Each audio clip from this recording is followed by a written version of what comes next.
Om Namo Om Namo Bhagavate Vasudevaya Om Agnanatimirandasya Gyananjana Salakaya Chakshurunmilitam Yena Tasmai Shri Gurave Namaha Shri Chaitanya Manobishtam Stapitam Yena Bhutale Swayam Rupa Kadamahyam Dadati Svaparantikam वन्देऽहं श्रीगुरो श्रीयुतपथकमलं श्रीगुरून् वैष्णवंश्च श्रीरूपं साग्रजातं सहगणरघुनाथन्वितं तं सजीवं सर्वैतं सावधूतं परिजनसहितं श्रीकृष्णचैतन्यदेवं श्रीराधाकृष्णपादान् सहगणललिता श्रीविशाखान्वितंश्च हे कृष्णकरुणासिन्धो दीनबन्धो जगत्पते गोपेश गोपिका कान्ता राधा कान्त नमोऽस्तु ते तप्तकाञ्चन गौरङ्गी राधे वृन्दावनेश्वरी वृषभानुसुते देवी प्रणमामि हरिप्रिये वञ्चाकल्पतरुभ्यश्च कृपा सिन्धुभ्य एव च पतितानं पावनेभ्यो वैष्णवेभ्यो नमो नमः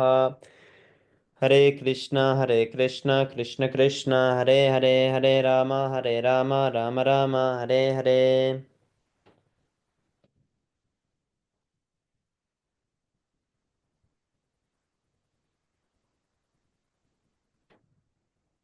Udita Chantispad Namam Vishnu Padaya Krishna Pristaya Bhutale Srimate Bhaktivedanta Swami Tinamine Namaste Saraswate Deve Gauravani Pracharine Nirvisesa Shunyavari Pashyate Rishitarine Jai Shri Krishna Chaitanya Prabhu Nityananda Sri Advaita Gadadhar Srivasari Gaura Bhakta Vrinda Ribol.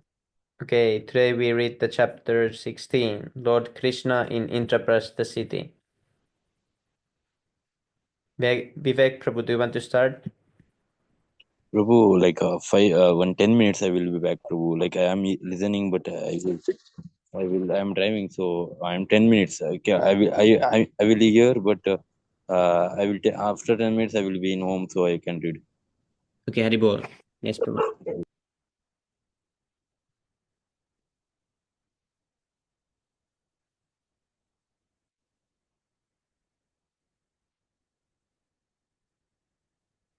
In the presence of the great sage Narada and all the other associates of Lord Krishna, Uddhava considered the situation and then spoke as follows. My dear Lord, first of all, let me say that the great sage Narada Muni has requested you to go to Hastinapura to satisfy King Yudhishthira, your cousin, who is making arrangements to perform the great sacrifice known as Raja Suya. I think, therefore, that your lordship should immediately go there to help the king in this great adventure. However, although to accept the invitation offered by the sage Narada Muni as primary is quite appropriate, at the same time, my lord, it is your duty to give protection to the surrendered souls. Both purposes can be served if we understand the whole situation. Hmm.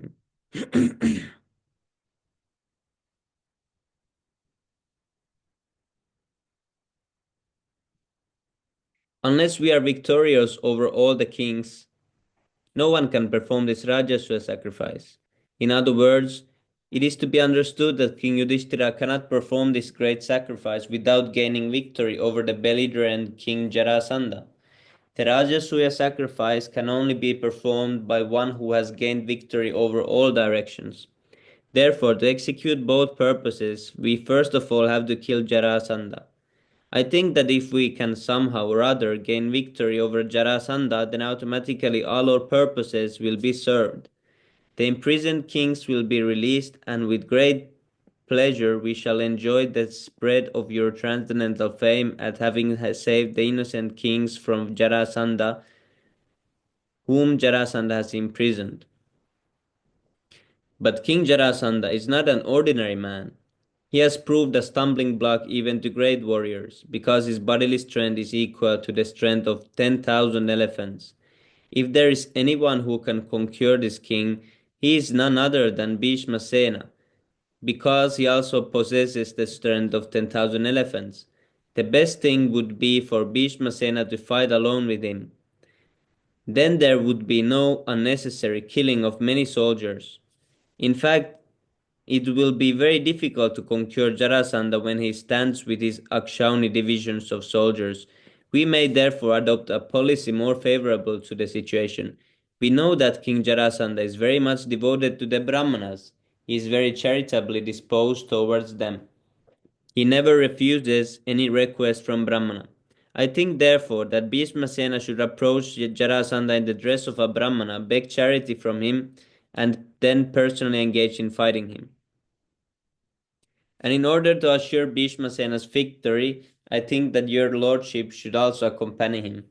If the fighting takes place in your presence, I am sure Bhishmasena will emerge victorious because simply by your presence everything impossible is made possible. Just as Lord Brahma creates this universe and Lord Shiva destroys it simply through your influence.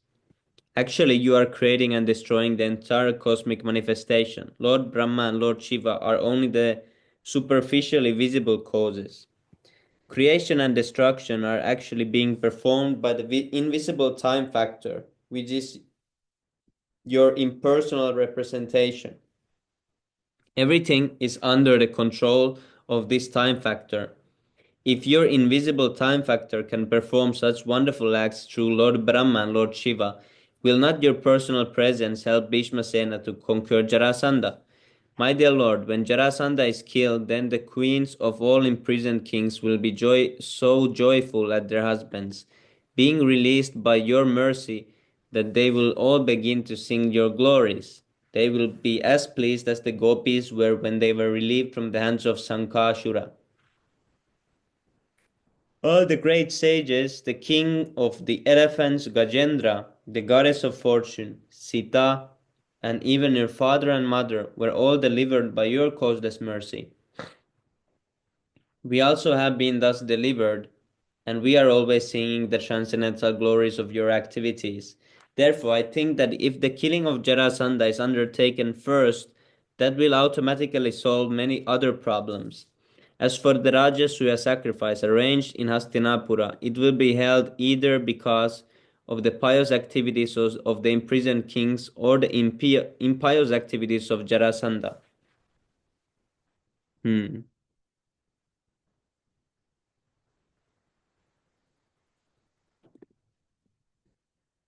My lord, it appears that you are also personally to go to Hastinapura to perform this great sacrifice so that the demoniac kings like Jarasandha and Shishupala may be conquered, the pious imprisoned kings released, and at the same time the great Rajaswa sacrifice performed. Considering all these points, I think that your lordship should immediately proceed to Hastinapura. This advice of Uddava's was appreciated by all who were present in the assembly, and everyone considered that Lord Krishna's going to Hastinapura would be beneficial from all points of views. The great sage Narada, the elderly personalities of the Yadu dynasty, and the supreme personality of Godhead Krishna himself are supported the statement of Uddhava.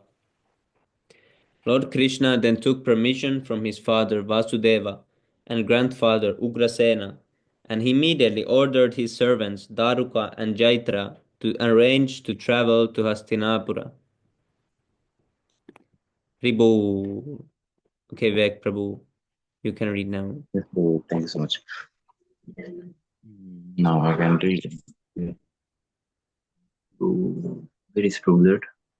Okay, when everything was prepared, Lord Krishna especially bade farewell to Lord Balarama and the king of the Yadus, Ugrasena, and after dispatching his queens along with their children and sending their necessary luggage ahead, he mounted his chariot, which bore the flag marked with the symbol of Garuda. Before starting the procession, Lord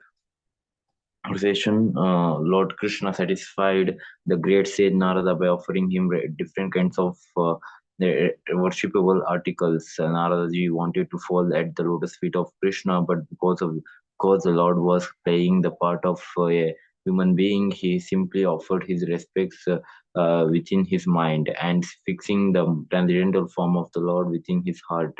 He felt the assembly house by the airways. Usually, the sage Narada never walks on the surface of the global, but travels in outer space. After the departure of Narada, Lord Krishna addressed the messenger who had come from the imprisoned kings. He told him that should not be worried. He told, very soon arrange to kill the king of Magadha, Jarasandha. Thus he wished good fortune to all the misfortunate kings and messengers. After receiving these assurances from Lord Krishna, the messengers returned to the imprisoned kings and informed them of the happy news of the Lord's forthcoming visit.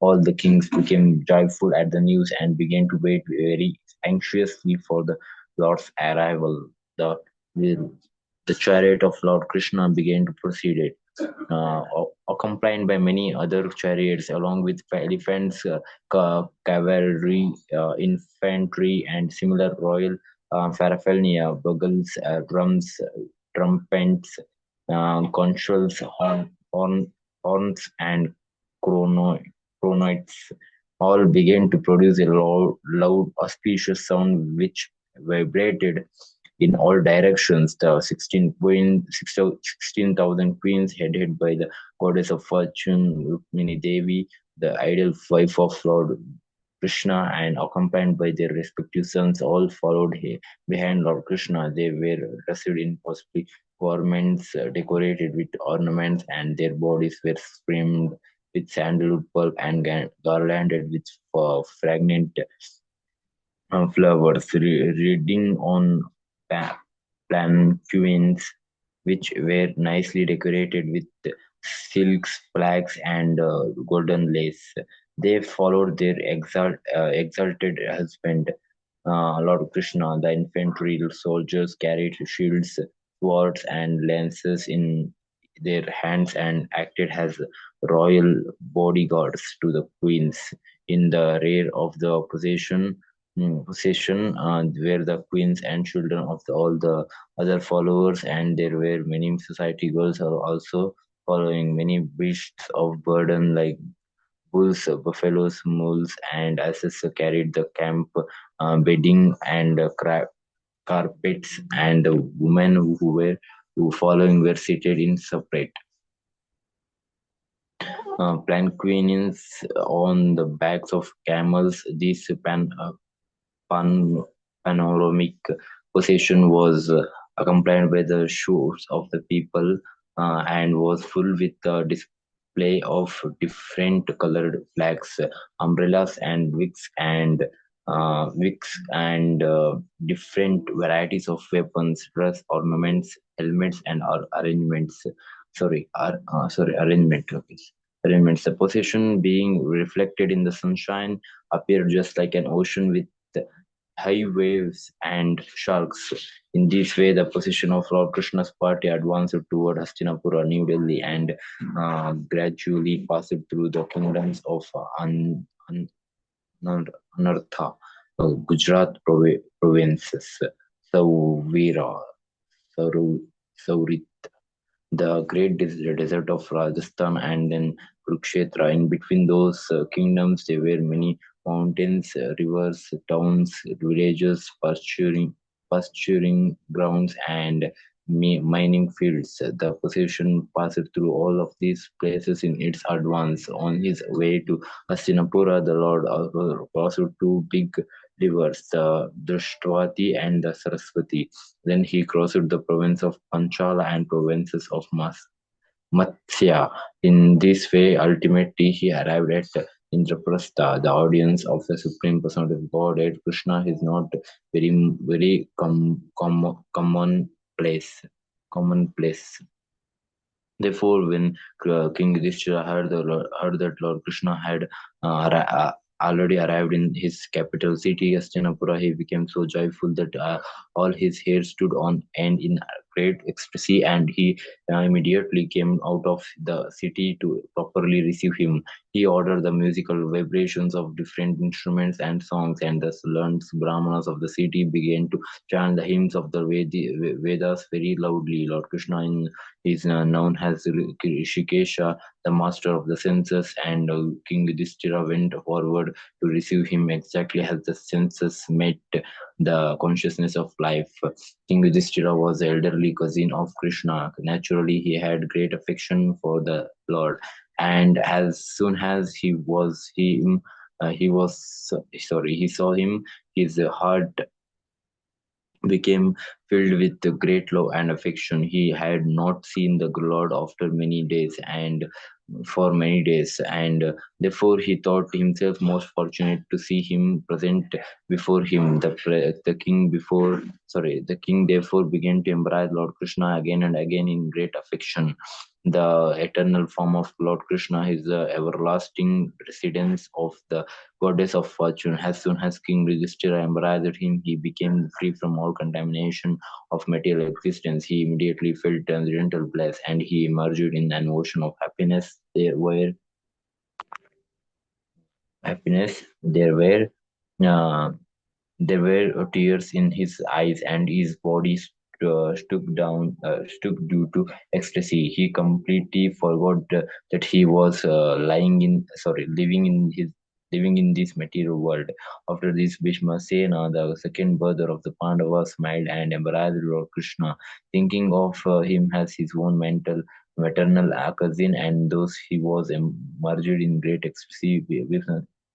Bhimasena also was so filled with ecstasy that for the time being he forgot his material existence. Then Lord Krishna himself embraced the other three Pandavas, Arjuna, Nakula, and Sahadeva. The eyes of all three brothers were inundated with tears, and Arjuna began to embrace Krishna again and again because they were intimate friends. The two younger Pandava in the two younger Pandava brothers, after being embraced by Lord Krishna, fell down at his lotus feet to offer their respects. Lord Krishna thereafter offered his obeisances to the Brahmanas present there, as well as to the elderly members of the Kuru dynasty like Bhishma, Drona, and Dhritarashtra. There were many kings of different provinces such as Kuru, Srinjaya, and Kekaya,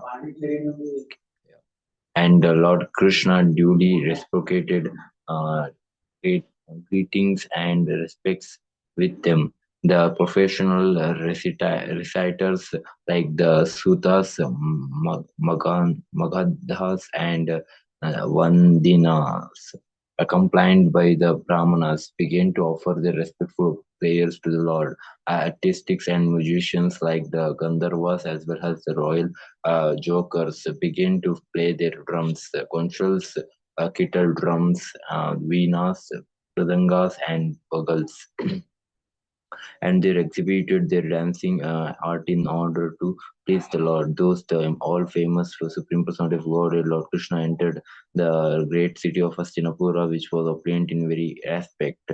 Where Lord Krishna was entering the city, everyone was talking among us themselves about the glories of the Lord, praising his transcendental name, quality of form, etc. The roads, streets, and lanes of Hastinapura were all sprinkled with fragrant water through the trunks of intoxicated elephants.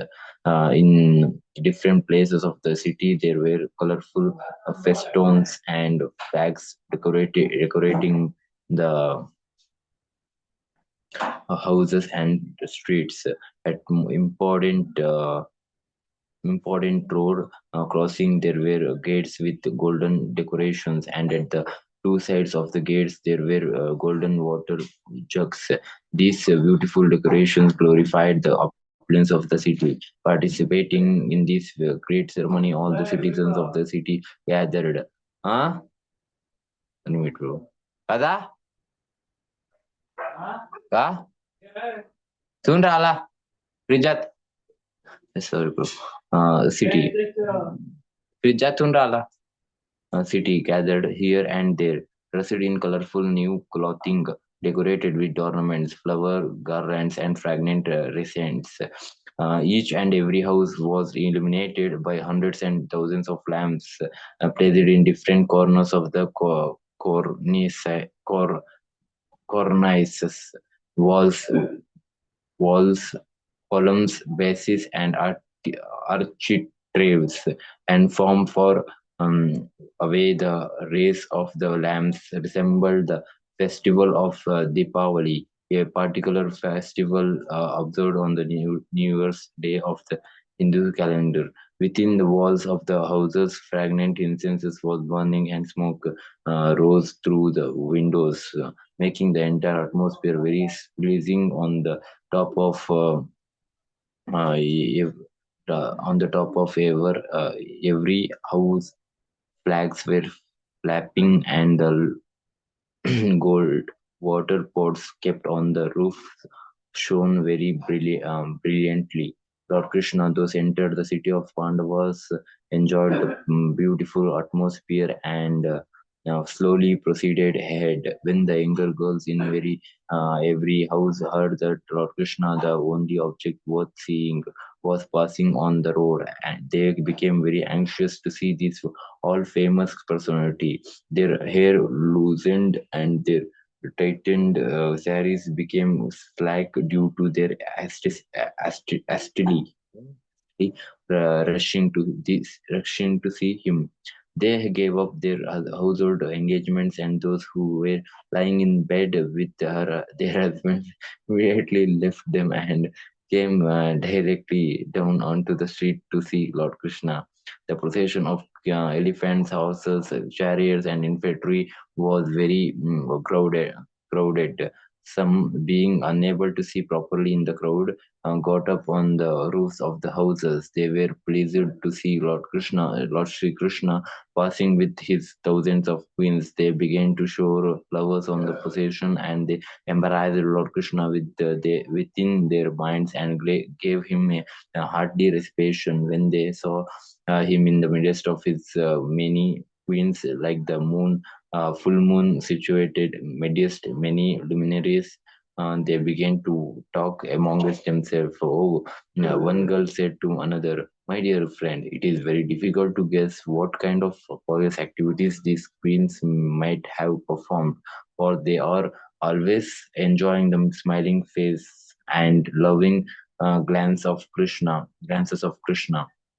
Well, Lord Krishna was those passing on the road at intervals. Some of the affluent citizens, who were all rich, respectable, and freed from sinful activities, presented auspicious articles to the Lord, just to offer him a reception to the city. Those they worshipped him as humble servitors.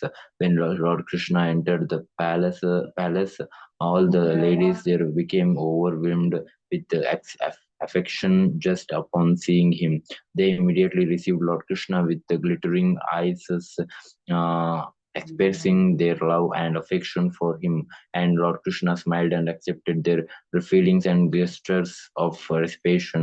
Uh, when Kunti, the mother of the Pandavas, saw her new friends, Lord Krishna, the supreme person of Godhead, she became overpowered with love and affection. She had once got up from her bedstead and appeared before him with her daughter-in-law Draupadi, in in maternal love and affection she embraced him as he brought Krishna within the palace. King Yudhishthira became so confused in his jubilation that he practically forgot what he was to do at that time in order to receive Krishna and worship him properly. Lord Krishna delightfully offered his respects and obeisances to Kunti and other elderly ladies of the palace. His younger sister Subhadra was also standing um, there with Draupadi, and both offered their respectful obeisances onto the lotus feet of the Lord at the indication of her mother-in-law. Draupadi brought clothing, ornaments, and garlands, and with these paraphernalia, they received the queens Rukmini, Satyabhama, Bhadra, Jambavati, Kalinidhi, Mitravinda, Lakshmana, and devoted Satya. These principal queens of Lord Krishna were first received, and then the remaining queens were also offered a proper respiration. King Yudhishthira arranged for Krishna's rest, and so that all who came along with him, namely his queens, his soldiers, his ministers, and his secretaries, were comfortably uh, situated. He had arranged that they would experience a new feature of respiration every day while staying as guests of the Pandavas. It was during this time that Lord Krishna, with the help of Arjuna for the satisfaction of the fire god Agni, allowed Agni to devour the Kandava forest. During the forest fire,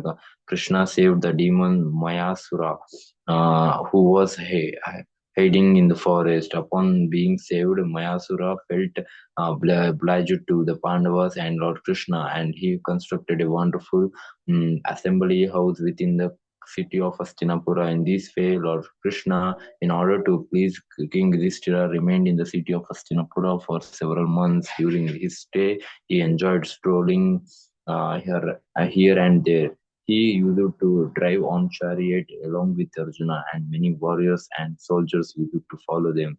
Thus ends the Bhaktivedanta purport of second volume, 16th chapter of Krishna and Lord Krishna in Indraprastha city. Haribo. Okay, tomorrow is the liberation of King Jarasandha. Haribol. Yes, Thank you so much, Prabhu.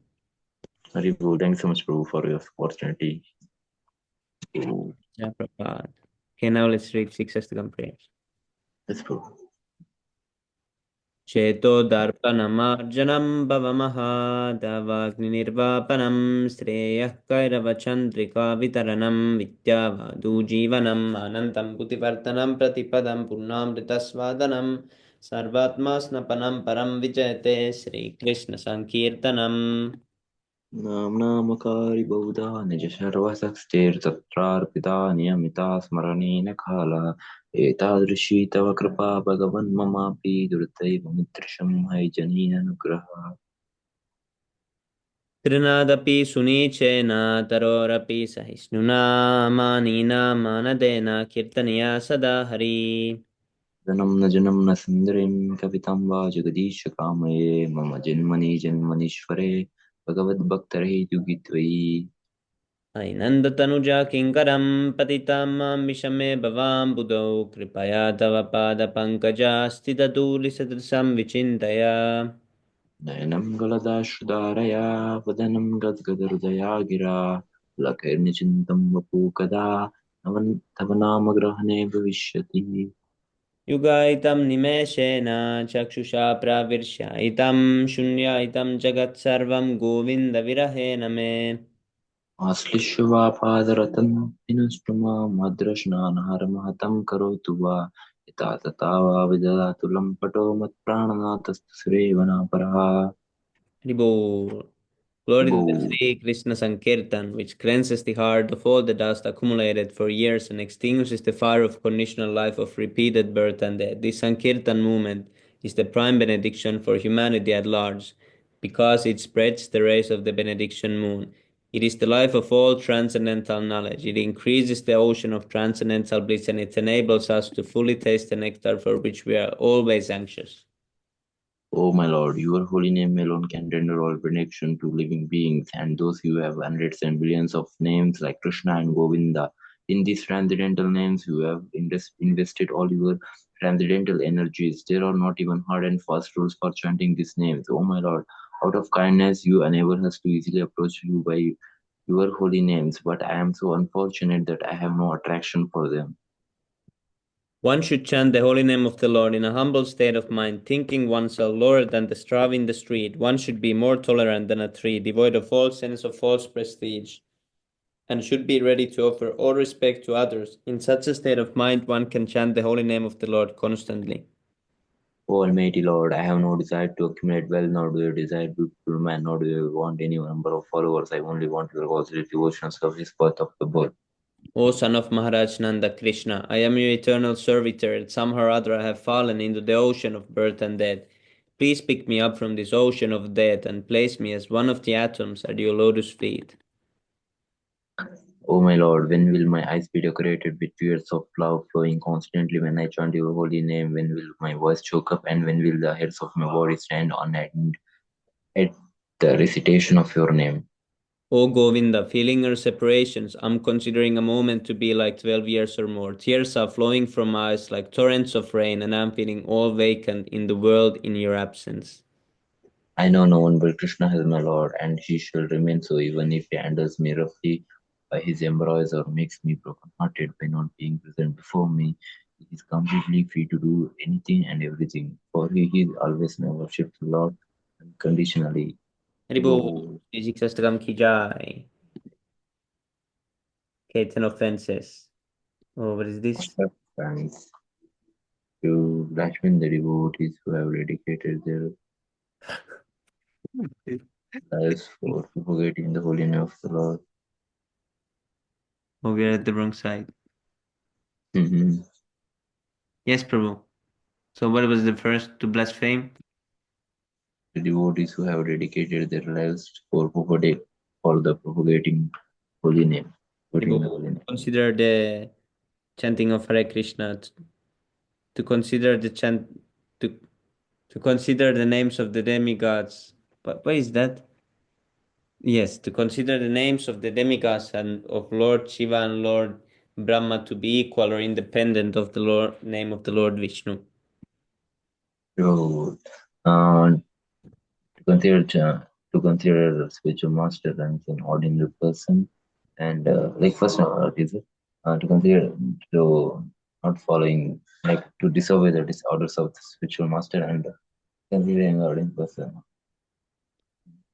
To consi- to blaspheme the Vedic literature or Vedic Scriptures. scriptures or literature or scriptures in pursuance to the Vedic version. Go. It's fun to consider the chanting as an sorry. Consider the oh come on consider the chanting of Hare Krishna to an imagination. To give some interpretation to the chanting of the holy name.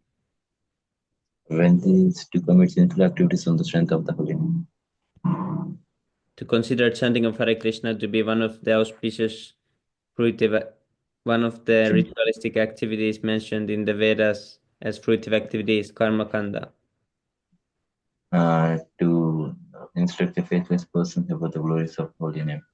To not have faith in chanting of to not have faith in chanting and to maintain materialistic attachments even after understanding so many instructions on this matter. It is also an offense to be inattentive while chanting. Every devotee who claims to be Vaishnava must guard against these offenses in order to quickly achieve the desired success. Krishna Prema. Prema. Vanchak. Vanchakalpatarubhishcha पतितानं पावनेभ्यो वैष्णवेभ्यो नमो नमः आनंद गौड़िया वैष्णव की जय शिला प्रभुपाद की जय निताय गौर प्रेमानंदे Hari Ripo. बोल. Thank you so much, Prabhu, for association. It was really nice. For association.